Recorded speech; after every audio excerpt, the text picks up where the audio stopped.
അന്ന് കൊല്ലം സെഷൻസ് കോടതിയിൽ മൊഴി നൽകാൻ പോയി. അതിനടുത്ത ദിവസമാണ് കിളിമാനൂർ സർക്കിൾ ഓഫീസിലെത്തിയത്. ഓഫീസിലെത്തിയ പാടെ SI ഒരു ഫയലുമായിട്ട് കയറി വന്നു. ഗുഡ് മോർണിംഗ് സാർ, എന്താ വിശേഷിച്ച്? സാർ, ഇന്നലെ ഒരു അണ്ണാച്ചോടത്ത് കേസ് റിപ്പോർട്ടായിട്ടുണ്ട്. മഞ്ഞപ്പാറ എന്ന സ്ഥലത്ത് ഒരു 60 വയസ്സുകാരൻ മത്യാസ് റോഡിൽ നിന്നും വീട്ടിലേക്ക് പടി ഇറങ്ങവേ കാൽ വഴുതി വീണ് മുറിവ് പറ്റി. ആശുപത്രിയിൽ കൊണ്ടുപോയെങ്കിലും അവിടെ വെച്ച് മരണപ്പെട്ടു. ആശുപത്രിയിൽ നിന്നും ഇൻറ്റിമേഷൻ കിട്ടിയതനുസരിച്ചാണ് ആശുപത്രിയിലെത്തി ഇൻക്വസ്റ്റ് തയ്യാറാക്കി പോസ്റ്റ്മോർട്ടം പരിശോധനയും കഴിഞ്ഞ് ബോഡി ബന്ധുക്കൾക്ക് വിട്ടുകൊടുത്തു. ഞങ്ങൾ സ്ഥലത്ത് ചെന്ന് അന്വേഷിച്ചു. അപ്പോൾ ആ പടിയുടെ കല്ലുകൾ ഇളകിയിരിക്കുകയാണ്, വീഴാൻ സാധ്യതയുണ്ട്. പക്ഷേ നാട്ടുകാർക്ക് ചെറിയ സംശയം, അതാരോ അടിച്ചു വീഴ്ത്തിയെന്നാണ്. അതിനൊരു കാരണവുമുണ്ട്. ഈ മത്യാസ് എന്ന് പറയുന്ന ആളിൻ്റെ തൊട്ടടുത്ത പുരയിടക്കാരൻ വേലിക്കുട്ടി എന്ന ഒരാളുമായിട്ട് ഈ അതിർത്തി തർക്കം നിലവിലുണ്ട്. സ്റ്റേഷനിൽ പരാതിയൊക്കെ കൊണ്ടുവന്നു, പക്ഷേ നമുക്കത് തീർക്കാൻ പറ്റിയില്ല. കാരണം അത് എതിർകക്ഷി ഒരു സിവിൽ കേസ് ഫയൽ ചെയ്തിട്ടുണ്ട്. അതുകൊണ്ട് വഴക്കുണ്ടാകരുതെന്ന് പറഞ്ഞ് മാത്രം താക്കീത് നൽകി അയക്കാനേ കഴിഞ്ഞിട്ടുണ്ടായിരുന്നുള്ളൂ. അങ്ങനെ ഒരു തർക്കം നിലവിലുണ്ട്. അതുകൊണ്ടാണ് അയാളുടെ പേരിൽ ആൾക്ക് സംശയം പറയും. എന്തായാലും എന്തെങ്കിലും വേറെ സംശയങ്ങൾ കിട്ടുന്നെങ്കിൽ നമുക്ക് അന്വേഷിച്ചിട്ട് വേണ്ട ചെയ്യാം സാർ. ശരി, അയാൾ പറഞ്ഞു കഴിഞ്ഞു. അയാൾ പോയി. സർക്കിൾ ഓഫീസിലെ റൈറ്ററാണ് ഒരു 3-4 പെറ്റീഷൻ മേശപ്പുറത്ത് കൊണ്ടുവച്ചത്. സാർ, ഇന്നലെ കിട്ടിയ പെറ്റീഷനുകളാണ്. ഒപ്പം ഒരു കവറും. സർക്കിൾ ഇൻസ്പെക്ടർ പോലീസ് കിളിമാനൂർ എന്ന് എഴുതി ഒട്ടിച്ച ഒരു കവർ. സാർ, ഇന്നലെ ഒരു പ്രായമായ മനുഷ്യൻ സാറിന് നേരിട്ട് തരാൻ വേണ്ടി കൊണ്ടുവന്നാണ്. കൊണ്ടുവന്നപ്പോൾ അദ്ദേഹം മിനിങ്ങാന്ന് വൈകുന്നേരം തന്നെ നേരത്തെ കോടതിയിൽ പോയതുകൊണ്ട് എന്നെ ഏൽപ്പിച്ചിട്ട് പോയി. നേരിട്ട് തരാൻ കഴിയാത്ത വിഷമമായിട്ടാണ് അയാൾ പോയത്. അത് വാങ്ങി വെച്ചു. പുറത്ത് കാത്തു നിന്ന പെറ്റീഷൻകാരെയൊക്കെ ഇരുകക്ഷികളെയും വിളിച്ച് പെറ്റീഷനുകൾ തീർപ്പാക്കിയും പുതിയ പെറ്റീഷൻ സ്വീകരിച്ചും അത് നടപടികൾക്കായി പോലീസുകാരെ എൻഡോഴ്സ് ചെയ്ത് കൊടുത്തും മറ്റും സമയം പോയതറിഞ്ഞില്ല. നോക്കിയപ്പോൾ 1 മണി കഴിഞ്ഞിരിക്കുന്നു. വേഗം ഊണ് കഴിക്കാൻ പോയി. ഊണ് കഴിഞ്ഞിട്ട് ഒരു 3:30-4 മണിയോടുകൂടിയാണ് ഓഫീസിലെത്തിയത്. അന്നപാടെ CD ഫയലുകളെല്ലാം ഒപ്പിട്ടുകൊണ്ടിരുന്നപ്പോഴാണ് ആ കവർ ദൃഷ്ടിയിൽപ്പെട്ടത്. കവറെടുത്ത് പൊട്ടിച്ചു. ബഹുമാനപ്പെട്ട സാറിന് എൻ്റെ മാനസിക പ്രയാസം അങ്ങയോട് തുറന്ന് പറയാനാണ് ഞാൻ ഈ കത്തെഴുതുന്നത്. ഞാനാകെ ഒരു പ്രതിസന്ധി ഘട്ടത്തിലാണ്. ഇതിനൊരു പരിഹാരം നിർദ്ദേശിക്കാൻ അങ്ങേക്ക് കഴിയും എന്ന് ഞാൻ വിശ്വസിക്കുന്നു. സാർ, എനിക്കിപ്പോൾ 60 വയസ്സ് കഴിഞ്ഞു. ചെറുപ്പത്തിലേ ഞാൻ നാട് വിട്ടുപോയി പല നാടുകളിലും സഞ്ചരിച്ച് അവസാനമാണ് ഇവിടുത്തെ കിരൺ എസ്റ്റേറ്റിൽ എത്തപ്പെട്ടത്. ടാപ്പിംഗ് ജോലി അറിയാമെന്നുള്ളതുകൊണ്ട് ഇവിടെ ജോലി കിട്ടാൻ പ്രയാസമുണ്ടായില്ല. ജോലി കിട്ടിയപ്പോഴാണ് എൻ്റെ നാട്ടിലെ എൻ്റെ ഷെയർ വിറ്റ് കിട്ടിയ കുറേ പണവും എൻ്റെ കൈവശമുണ്ടായിരുന്ന കാശും എല്ലാം കൂടെ ചേർത്ത് ഞാനൊരു 50 സെൻറ്റ് സ്ഥലം വാങ്ങി ഒരു ചെറിയ വീടും വെച്ചു. അങ്ങനെ ഇരിക്കുകയാണ് കൂട്ടുകാരുടെയും വേണ്ടപ്പെട്ടവരുടെയും എല്ലാം നിർബന്ധത്തിന് വഴങ്ങി വത്സല എന്നൊരു 25-കാരിയെ വിവാഹം കഴിക്കാം. ആരോരുമില്ലാത്തൊരു സ്ത്രീ. വിവാഹത്തോടുകൂടി എൻ്റെ ജീവിതത്തിൽ പല മാറ്റങ്ങൾ സംഭവിച്ചു. വളരെ സന്തോഷപൂർണ്ണമായിരുന്നു ആ ജീവിതം. മരുഭൂമിയിലേക്ക് ഒരു കുളിർമഴ പെയ്തിറങ്ങുമ്പോഴാണ് അവൾ എൻ്റെ ജീവിതത്തിലേക്ക് കടന്നു വന്നത്. ആ ജീവിതം അങ്ങനെ മുന്നോട്ട് പോയിക്കൊണ്ടിരിക്കുമ്പോൾ ഏതാണ്ട് 1 കൊല്ലം ആയി കാണും. ആ എസ്റ്റേറ്റിലെ സൂപ്രണ്ടിന് വിദേശത്ത് പോകാനുള്ള ഒരു ഓർഡർ കിട്ടി. അയാൾ പോയി. ആ വേക്കൻസിയിലേക്ക് ഞാൻ നാട്ടിൽ ചെന്ന് എൻ്റെ സഹോദരിയുടെ മകൻ പഠിത്തം കഴിഞ്ഞ് നിൽക്കുന്ന ജോസിനെ കൊണ്ടുവന്ന് മുതലാളിക്ക് പരിചയപ്പെടുത്തി കൊടുത്തു. സൂപ്രണ്ടിന് ജോലിയും കൊടുത്തു. പ്രത്യേകം താമസിക്കാൻ സൗകര്യം ഇല്ലാത്തതുകൊണ്ട് അവൻ ഞങ്ങളോടൊപ്പം തന്നെ താമസമായി. ഞങ്ങൾക്കും സന്തോഷമായിരുന്നു. ഞങ്ങളുള്ള സൗകര്യങ്ങളൊക്കെ പങ്കുവച്ച് ഒരുമിച്ച് കഴിഞ്ഞു. ഏതാണ്ട് 1 വർഷമായി കാണും. അവരുടെ പെരുമാറ്റത്തിൽ ചില മാറ്റങ്ങൾ ഞാൻ കണ്ടു തുടങ്ങി. അവർ തമ്മിൽ ഏറെ നേരം സംസാരിക്കുന്നുണ്ട്. അവനൊരു പനി വന്നാൽ പോലും അവൾക്ക് ആ കൂടെ വിഷമമാണ്. അവന് രോഗം ഭേദമാകുന്നവരെ അവൾക്ക് വിഷമം. ഒരിക്കലും അവൻ്റെ കാലിൽ ഒന്ന് ഉളുക്കി. ആ നീര് വന്ന് കിടന്നപ്പോൾ അവൾ ആ കിടക്കയുടെ അരികിൽ നിന്ന് മാറിയിട്ടില്ല. അവന് ഭേദമായി നടക്കാറാവുന്നവരെ അവനെ ശുശ്രൂഷിച്ചുകൊണ്ടിരുന്നു. അപ്പോൾ എൻ്റെ കാര്യങ്ങളിൽ ശ്രദ്ധ കുറയുന്നുണ്ടെന്ന് എനിക്ക് മനസ്സിലായി. എന്തുകൊണ്ടാണെന്ന് അറിഞ്ഞില്ല. എനിക്ക് എൻ്റെ മനസ്സിൽ ആ സംശയം കിടക്കുകയാണ്. പിന്നെ ഞാനത് വലിയ കാര്യമാക്കിയതുമില്ല. നാളുകൾ കുറേ കഴിഞ്ഞപ്പോഴാണ് ഒരു ദിവസം അവൾ എന്നോടൊരു രഹസ്യം പറഞ്ഞത്. അവൾ ഗർഭിണിയാണ്. എൻ്റെ സന്തോഷത്തിന് അതിരില്ലായിരുന്നു. വാർദ്ധക്യകാലത്ത് ഞാനൊരു അച്ഛനാകാൻ പോകുന്നു. ഈ ലോകത്തോട് മുഴുവൻ വിളിച്ചു പറഞ്ഞു, ഞാനിതാ ഒരു അച്ഛനാകാൻ പോകുന്നേ. എൻ്റെ സന്തോഷത്തിന് ദീർഘായുസ്സുണ്ടായില്ല. ഞാൻ അവരെ ശ്രദ്ധിച്ചു, പെരുമാറ്റങ്ങളിലുണ്ടായ മാറ്റം ശ്രദ്ധിച്ചു. അവൾക്ക് എന്തെങ്കിലും ആവശ്യമുണ്ടെങ്കിൽ അവനോടാണ് അവൾ ആവശ്യപ്പെടാറുള്ളത്. അവനത് വാങ്ങിക്കൊണ്ട് കൊടുക്കുകയും ചെയ്യും. എന്നോടൊരു കാര്യം അവൾ സംസാരിക്കുന്നില്ല, എന്നെ അവഗണിക്കും പോലെ എനിക്ക് തോന്നി. ഒരു ദിവസം ഞാനത് ഉറപ്പിച്ചു, അവർ തമ്മിലാണ് മറ്റൊരു രീതിയിലുള്ള ബന്ധമുണ്ടെന്ന് എനിക്ക് തീരുമാനിച്ചു. ഞാനാകെ വിഷമത്തിലായി സാർ.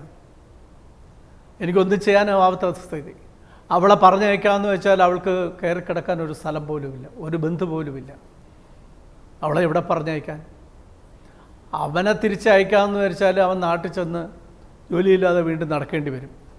എൻ്റെ സഹോദരിയുടെ മകനല്ലേ.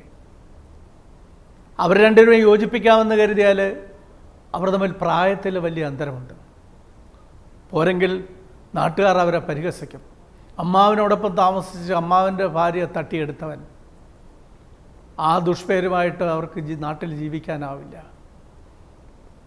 അങ്ങനെ പരിഹാസ കഥാപാത്രങ്ങളായി അവരെ വിട്ടിട്ട് ഞാൻ എങ്ങോട്ട് പോകാൻ? ഞാൻ എന്ത് നേടാൻ? സാർ, ഒരു തീരുമാനമെടുക്കാനാവുന്നില്ല. അങ്ങയുടെ മനസ്സിൽ തോന്നുന്ന ഒരു തീരുമാനം എന്നെ അറിയിക്കണം, അതനുസരിച്ച് മുന്നോട്ട് പോകാം. ധൃതി വേണ്ട സാർ. അവനിപ്പോൾ ആശുപത്രിയിലാണ്, മഞ്ഞപ്പിത്തം ബാധിച്ച് കൂടുതലായ ആശുപത്രി ചികിത്സയിലാണ്. അവൻ വന്നിട്ട് മതി. അങ്ങ് സൗകര്യപൂർവ്വം തീരുമാനമെടുത്ത് എന്നെ അറിയിച്ചാൽ മതി സാർ. സ്നേഹപൂർവ്വം, മത്യാസ്. ഒപ്പ്. കത്ത് വായിച്ചു കഴിഞ്ഞപ്പോൾ മനസ്സിലൊരു വേദന, എവിടെയോ ഒരു നൊമ്പരം. പ്രിയപ്പെട്ട മത്യാസ് ചേട്ടാ, അങ്ങയുടെ വിഷമം എന്നോട് നേരിട്ട് പറയാനാണ് അങ്ങ് വന്നത്. എന്നെ കാണാത്ത വിഷമമായിട്ട് തിരിച്ചു പോകുമ്പോഴാണ് ആ പടിയിൽ കാലിടറി വീണ് മരണപ്പെട്ടത്. ശരീരമെന്ന പഞ്ചരം വിട്ട് അകന്ന ആത്മാവ് ചെന്നെത്തിടം ശാന്തിയുടേതായിരിക്കണമെന്ന് പ്രാർത്ഥിക്കാൻ മാത്രമേ എനിക്ക് കഴിഞ്ഞുള്ളൂ. മനസ്സിൽ ഒരു നൊമ്പരവുമായ ദിവസങ്ങൾ. മത്യാസ് എന്ന മനുഷ്യൻ ജീവിച്ചിരുന്ന ആ വീടും ആ സ്ഥലവും പരിസരങ്ങളൊക്കെ ഒന്ന് കാണണമെന്ന് മനസ്സിൽ തോന്നി. മറ്റു കാര്യങ്ങളെല്ലാം മാറ്റിവെച്ച് അവിടേക്ക് തിരിച്ചു. കിളിമാനൂർ ചെന്ന് കിഴക്കോട്ട് തിരിഞ്ഞ് താളിക്കുഴിയിലേക്ക് പോകുന്ന റോഡിൽ കുറേ സഞ്ചരിക്കുമ്പോഴാണ് ആ മത്യാസിൻ്റെ വീടിനടുത്തെത്തുക. അതിൻ്റെ തൊട്ട് അടുത്താണ് കടലുകാണിപ്പാറയുള്ളത്. കടലുകാണിപ്പാറ എന്ന് പറഞ്ഞു കേട്ടിട്ടുള്ളതല്ലാതെ അത് കാണാൻ അവസരം കിട്ടിയിട്ടില്ല. ജീപ്പ് നിർത്തി അതിൻ്റെ മുകളിലേക്ക് ഒന്ന് കയറി. കൊച്ചുകുട്ടിക്ക് പോലും ഈസിയായിട്ട് കയറി പോകുന്ന ചരിഞ്ഞ ഒരു പാറ. ഏറ്റവും മുകളിലെത്തിയ നിന്ന് അകലേക്ക് നോക്കുമ്പോൾ തിരകളിളക്കി തുള്ളുന്ന കടൽ. ആ കാഴ്ച കാണാൻ എന്തൊരു ഭംഗിയാണ്. കടലിൻ്റെ സാമീപ്യമില്ലാത്ത മലയോരവാസികൾക്ക് പ്രകൃതി ഒരുക്കുന്ന അസുലഭ സന്ദർഭം. അത് നോക്കി നിൽക്കുമ്പോഴാണ് ഒരു സംഘനാദം മുഴങ്ങിയത്. ആളുകൾ പറഞ്ഞു, ഇവിടെ ഒരു ഗുഹാക്ഷേത്രമുണ്ട്, അവിടുത്തെ പൂജാകർമ്മങ്ങൾ നടക്കുകയാണ്. തിരിച്ചിറങ്ങി ജീപ്പിലെത്തി മാത്യാസിൻ്റെ വീട്ടിലേക്ക് ഇറങ്ങുന്ന പടിക്കെട്ടിനടുത്തെത്തി. പടിക്കെട്ടുകൾ ഇറങ്ങുമ്പോൾ കല്ലുകൾ ഇളയിരിക്കുന്നു. അതിനും വേണം ഒരു അഭ്യാസം. വീട്ടിലേക്ക് നടക്കുമ്പോൾ ഒരു ചെറിയ പന്തലിട്ടിട്ടുണ്ട്. പന്തലിനുള്ളിൽ 3-4 ആളുകൾ ഇരിക്കുന്നു, 2-3 കുട്ടികൾ. ഞാൻ അടുത്തെത്തുമ്പോൾ അവർ എഴുന്നേറ്റ് അടുത്തേക്ക് വന്നു. സാർ, ഡെഡ് ബോഡി കിട്ടിയതിൻ്റെ അന്ന് തന്നെ ഞങ്ങളത് അടക്കം ചെയ്തു. നാട്ടിൽ നിന്നും ആരും വരില്ലെന്ന സന്ദേശം കിട്ടി. ജോസും ആശുപത്രിയിലാണ്, പിന്നെ ആരെയും നോക്കിയിരിക്കേണ്ടെന്ന് കരുതി അന്ന് രാത്രി തന്നെ ഞങ്ങൾ കർമ്മങ്ങളെല്ലാം കഴിഞ്ഞു. വന്നുകൂടിയവർക്കെല്ലാം ഒരു സംശയമുണ്ട് സാർ, ആരോ തള്ളി വീഴ്ത്തിയതാണെന്നൊക്കെയാണ് പറയുന്നത്. വേലിക്കുട്ടിയാണ് സംശയം.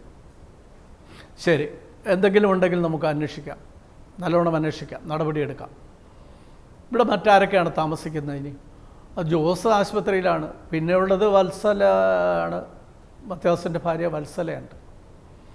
എനിക്ക് അവരോട് ഒന്ന് കാര്യങ്ങൾ ചോദിക്കണം. വിളിക്കാം സാർ, വേണ്ട, അവരുടെ അടുത്ത് ആരെങ്കിലും ഇരിപ്പുണ്ടെങ്കിലും ഒന്ന് പുറത്തേക്ക് ഇറങ്ങി നിൽക്കാൻ പറഞ്ഞാൽ മതി, 2 മിനിറ്റ്. അവരുടെ അടുത്തേക്ക് മുറിയിലേക്ക് പ്രവേശിക്കുമ്പോൾ അവർ കട്ടിലിൽ നിന്ന് ചാടി എഴുന്നേറ്റു.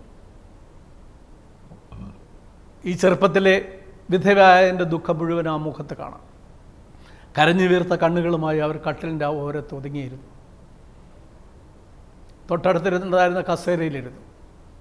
മെല്ലെ ചോദിച്ചു, നിങ്ങളുടെ ഭർത്താവിൻ്റെ മരണം എങ്ങനെ സംഭവിച്ചതെന്നാണ് നിങ്ങൾ കരുതുന്നത്? സാർ, അദ്ദേഹത്തിന് പ്രഷറിൻ്റെ അസുഖം ഉണ്ടായിരുന്നു, കൂടെ തല ചുറ്റിയൊക്കെ വീഴുമായിരുന്നു. അങ്ങനെ എന്തെങ്കിലും അവർ മുഴുവിപ്പിച്ചില്ല. ഒരുപക്ഷെ അത് സംഭവിച്ചത് നല്ലതായി എന്ന് തോന്നുന്നുണ്ടോ? അവർ പെട്ടെന്ന് എൻ്റെ മുഖത്തേക്ക് നോക്കി. മത്യാസ് മരിക്കുന്നതിന് മുമ്പ് എന്നോട് ഹൃദയരഹസ്യങ്ങൾ പങ്കുവച്ചിട്ടാണ് പോയത്, നിങ്ങളുടെ ഉദരത്തിൽ വളരുന്ന കുഞ്ഞിനെക്കുറിച്ച് പോലും. അവൾ പെട്ടെന്ന് ചാടി എഴുന്നേറ്റു. തൊഴുകയോടെ കണ്ണുനീർ വാർത്തുകൊണ്ട് അരികിൽ നിന്ന് പറഞ്ഞു, സാർ, ഇത് മറ്റാരെങ്കിലും അറിഞ്ഞാൽ, വ്യാവസായിക എന്ന് പറഞ്ഞ് അവർ എന്നെ കരൽ ഓടിക്കും, എന്നെ ഈ നാട്ടിൽ ജീവിക്കാൻ പോലും അനുവദിക്കില്ല, എനിക്ക് പോകാൻ ഒരു ഇടവുമില്ല സാർ, എന്നെ ജീവിക്കാൻ അനുവദിക്കില്ല സാർ. തൊഴുകയോടെ അവർ നിന്ന് കണ്ണുനീർ വാർക്കുന്നു. ആശ്വസിപ്പിക്കാനൊന്നും കഴിഞ്ഞില്ല. വീണ്ടും അവർ ദയനീയമായി പറഞ്ഞു, സാർ, എൻ്റെ ജോസ് മോൻ ഇതറിഞ്ഞാൽ. അപ്പം ജോസ് അല്ലേ ഇതിന് ഉത്തരവാദി? അല്ല സാർ, അവനെൻ്റെ മോനാണ്. ഒരു അമ്മയുടെ സ്ഥാനം നൽകിയാണ് അവൻ എന്നെ സ്നേഹിക്കുന്നത്. അവനല്ല സാർ, ഇതിന് ഉത്തരവാദി ഒരു പട്ടാളക്കാരനാണ്. അതാരാണ്? എൻ്റെ ഭർത്താവിൻ്റെ ശത്രുവിൻ്റെ മകൻ, വേലിക്കുട്ടിയുടെ മകൻ രവി. 35-ാം വയസ്സിൽ പട്ടാള സേവനം ഉപേക്ഷിച്ച് നാട്ടിലെത്തുമ്പോൾ അയാളുടെ കുടുംബം അയാളെ വിട്ട് പോയി കഴിഞ്ഞിരുന്നു. ആകെ ദുഃഖത്തിലായാണ് അയാൾ ജീവിക്കുന്നത്. അവരുടെ വീട്ടിന് മുന്നിലാണ് ഒരു ഉറവയുള്ളത്. അവിടെയാണ് നാട്ടുകാരെല്ലാം വെള്ളമെടുക്കുന്നത്. ശത്രുക്കളാണെങ്കിലും ഞങ്ങളും അവിടെ നിന്ന് തന്നെ വെള്ളമെടുത്തിരുന്നു. ദിവസമുള്ള കണ്ടുമുട്ടൽ ഞങ്ങളുടെ മനസ്സിൽ ചില ചലനങ്ങളുണ്ടാക്കി. ഒരു ദിവസം വീട്ടിൽ ആരില്ലായിരുന്ന നേരത്ത് ആ മനുഷ്യൻ കയറി വന്നു. കരുത്തുള്ള ഒരു പട്ടാളക്കാരൻ.